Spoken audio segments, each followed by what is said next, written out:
สิ่งที่เกิดได้โดยยากสี่ประการ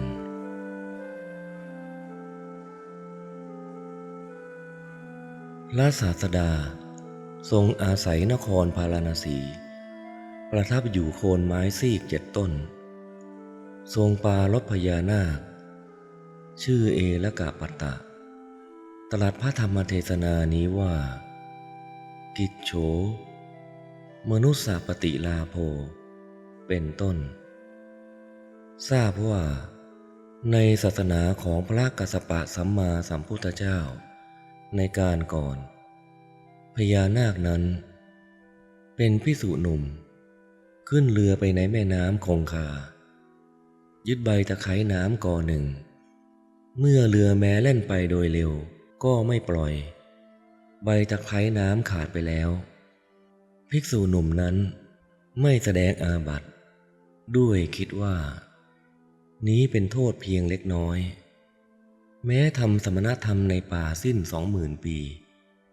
ในการมรณภาพเป็นประดุจใบตะไคร้น้ำผูกคอแม้อยากจะแสดงอาบัติเมื่อไม่เห็นภิกษุอื่นก็เกิดความเดือดร้อนขึ้นว่าเรามีศีลไม่บริสุทธิ์เมื่อจุติจากอัตภาพนั้นแล้วไปบังเกิดเป็นพญานาคมีร่างกายประมาณเท่าเรือโคลนเขาได้มีชื่อว่าเอละกะปันตะนั่นแลในขณะที่เกิดแล้วนั่นเองพญานาคนั้นดูอัตภาพตนเองแล้วได้มีความเดือดร้อนว่าเราทำสมณธรรมตลอดกาลชื่อมีประมาณเท่านี้เป็นผู้บังเกิดในที่มีกบเป็นอาหารในกำเนิดแหล่งอเหตุกสัตว์ในการต่อมาเขาได้ธิดาคนหนึ่งแผ่พังพานใหญ่บนหลังน้ำในแม่น้ำคงคาวางธิดาไว้บนพังพานนั้นให้ฟ้อนรำแล้วขับร้องทราบว่าเขาได้มีความคิดอย่างนี้ว่าเมื่อพระพุทธเจ้าบังเกิดขึ้นเราจะได้ยินความเป็นพระพุทธเจ้านั้นบังเกิดขึ้นด้วยอุบายนี้แน่ละผู้ใดนำเพลงขับแก้เพลงขับของเราได้เราจะให้ธิดากับด้วยพญานาคพิภพอันใหญ่แก่ผู้นั้นวางธิดานั้นไว้บนพังพานในวันอุโบสถทุกกึ่งเดือนธิดานั้นยืนฟ้อนอยู่บนพังพานนั้นขับเพลงขับนี้ว่าผู้เป็นใหญ่อย่างไรเล่าชื่อว่าพระราชาอย่างไรเล่าพระราชาชื่อว่ามีธุลีบนพระเศียรอย่างไรเล่าชื่อว่าปราศจากธุลีอย่างไรท่านจึงเรียกว่าคนพาลชาวชมพูทวีปทั้งสิ้นพากันมาด้วยหวังว่าเราจะพาเอานางนาคมานวิกาแล้วทำเพลงขับแก้ขับไปโดยลำพังปัญญาของตนนางย่อมห้ามเพลงขับตอบนั้นเมื่อนางยืนอยู่บนพังพานทุกกึ่งเดือนขับเพลงอยู่อย่างนี้เท่านั้นพุทธธันดรหนึ่งล่วงไปแล้วครั้งนั้นพระศาสดาทรงอุบัติขึ้นแล้วในโลกวันหนึ่งเวลาใกล้รุ่งทรงตรวจดูโลกทรงเห็นมานพชื่ออุตระผู้เข้าไปภายในข่ายคือพระยานของพระองค์ทรงใคร่ครวญดูว่าจักมีเหตุอะไรได้ทรงเห็นแล้วว่าวันนี้เป็นวันที่เอละกะปตานาคราชทำธิดาไว้บนพังพานแล้วให้ฟ้อนจึงให้อุตรามานพนี้เรียนเอาเพลงขับแก้ที่เราให้แล้วจักเป็นพระโสดาบันเรียนเอาเพลงขับแก้นั้นไปสู่สำนักของนาคราชนั้นนาคราชนั้นฟังเพลงขับแก้นั้นแล้วก็จะทราบว่าพระพุทธเจ้าทรงอุบัติขึ้นแล้วจักมาสู่สำนักของเราเมื่อนาคราชนั้นมาแล้วเราจะกล่าวคาถาในสมาคมอันใหญ่ในการจบคาถาสัตว์ประมาณ 84,000 จักตรัสรู้ธรรมพระศาสดาเสด็จไปในที่นั้นแล้วประทับนั่ง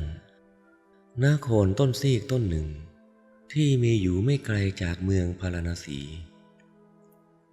ชาวชมพูทวีปพาเอาเพลงขับแก้เพลงขับ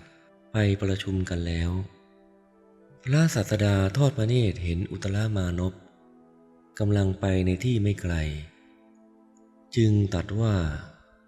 อุตระอะไรหรือพระเจ้าข้าเธอจงมานี่ก่อนทีนั้นพระศาสดาตรัสกับอุตรามานพนั้นผู้มาถวายบังคมนั่งลงแล้วถามว่าเธอจะไปไหนอุตรามานพตอบว่าจักไปยังที่ธิดาของเอลกปตะนาคราชขับเพลงพระศาสดาจึงถามว่าก็เธอรู้เพลงขับแก้เพลงขับหรืออุตรามานพตอบว่าข้าพระองค์ทราบพระเจ้าข้าพระศาสดาตรัสตอบไปว่าเธอจงกล่าวเพลงนั้นดูก่อนทีนั้นพระศาสดาตรัสกับอุตรามานพผู้กล่าวตามธรรมดาตามความรู้ของตนเท่านั้นว่าแน่อุตระนั่นไม่ใช่เพลงขับแก้เราจะให้เพลงขับแก้แก่เธอต้องเรียนเพลงขับแก้นั้นให้ได้อุตรามานพจึงตอบว่าดีละพระเจ้าข้าทีนั้นพระศาสดาตรัสกับเขาว่าอุตระในการที่นางนาคมานวิกาขับเพลงเธอพึงขับเพลงแก้นี้ว่าผู้เป็นใหญ่ในทวารหกชื่อว่าพระราชาพระราชาผู้กำหนัดอยู่ชื่อว่ามีธุลีบนเศียรผู้ไม่กำหนัดอยู่ชื่อว่าปราศจากธุลีผู้กำหนัดอยู่ท่านเรียกว่าคนพาลพระศาสดาครั้นประทานเพลงขับแก่อุตรามานพนั้นอย่างนี้แล้วทรงตรัสว่าอุตระเมื่อเธอขับเพลงขับนี้เพลงขับแก้ของเธออย่างนี้ว่าคนพาลอะไรเอ่ยย่อมพัดไปบัณฑิตย่อมบรรเทาอย่างไรจึงเป็นผู้มีความเกษมจากโยคะท่านผู้อันเราถามแล้วโปรดบอกข้อนั้นแก่เราทีนั้นท่านขับแก้เพลงขับแก้นี้แก่นางว่าคนพาลอันห่วงน้ำคือกามโยคะเป็นต้นย่อมพัดไปบัณฑิตย่อมบรรเทาโอคะนั้นเสียด้วยความเพียรบัณฑิตผู้ไม่ประกอบด้วยโยคะทั้งปวงท่านเรียกว่าผู้มีความเกษมจากโยคะซึ่งเพลงขับแก้นั้นมีเนื้อความว่าคนพาลอันโอคะหมายถึงกิเลสดุจห่วงน้ำสี่อย่างมีโอคะคือกามเป็นต้นย่อมพัดไปบัณฑิตย่อมบรรเทาโอคะนั้นด้วยความเพียร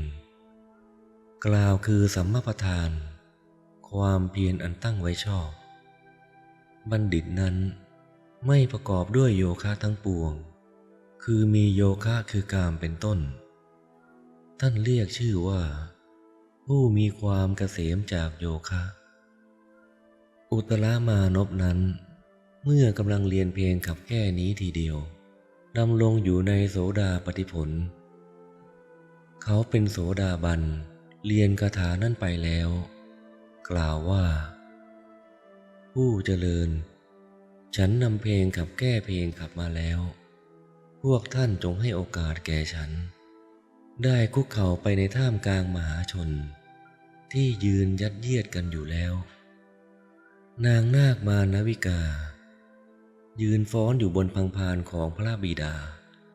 แล้วขับเพลงขับว่าผู้เป็นใหญ่อย่างไรเล่าชื่อว่าเป็นพระราชาเป็นต้นอุตรามานพจึงขับเพลงแก้ว่าผู้เป็นใหญ่ในทวารทั้งหก ชื่อว่าเป็นพระราชา นางนาคมานวิกาขับเพลงโต้แก่อุตรามานพนั้นอีกว่า คนพาลอะไรเอ่ยย่อมพัดไปเป็นต้น ทีนั้นอุตรามานพ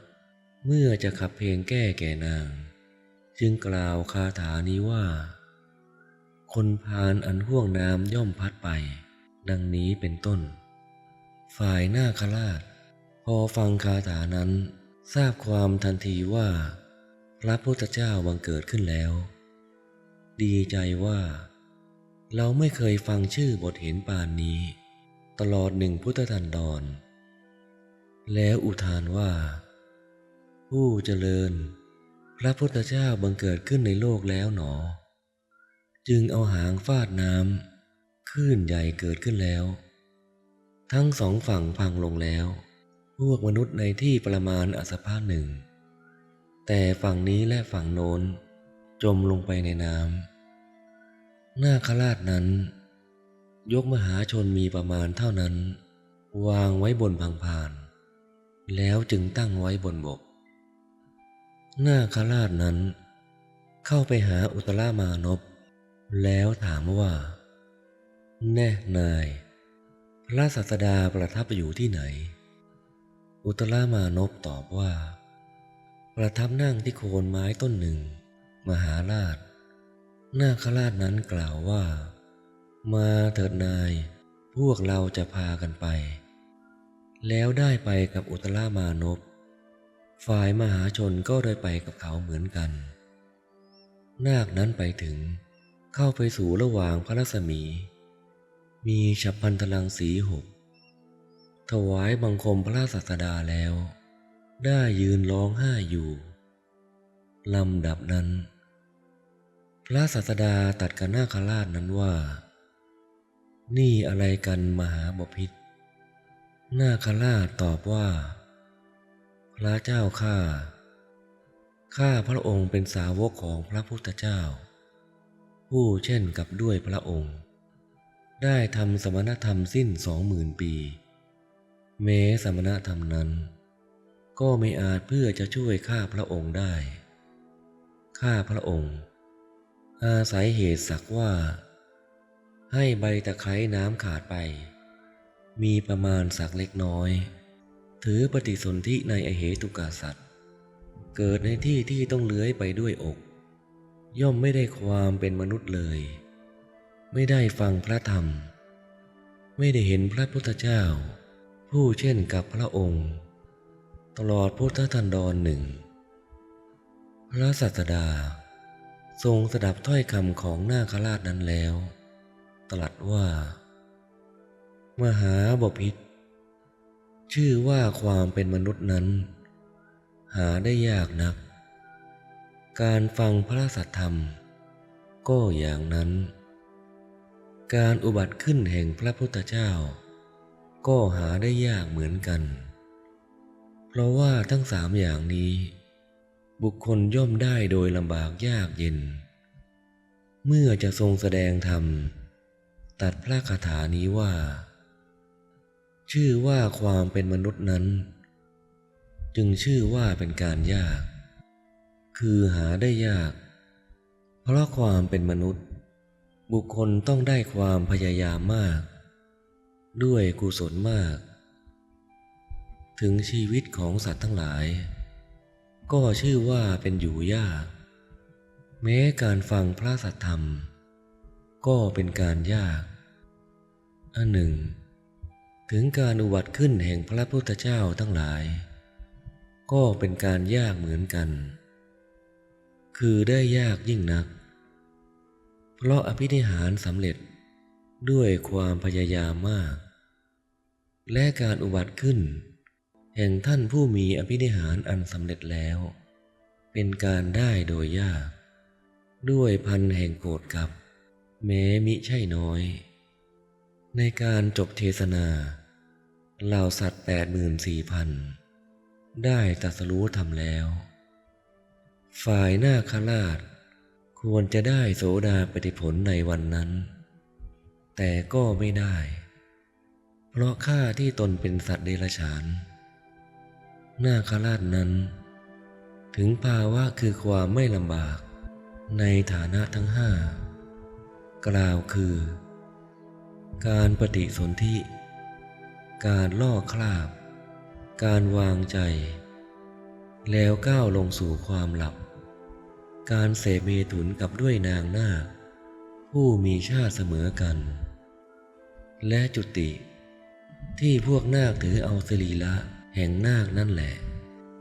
ย่อมได้เพื่อเที่ยวไป ดังนี้แล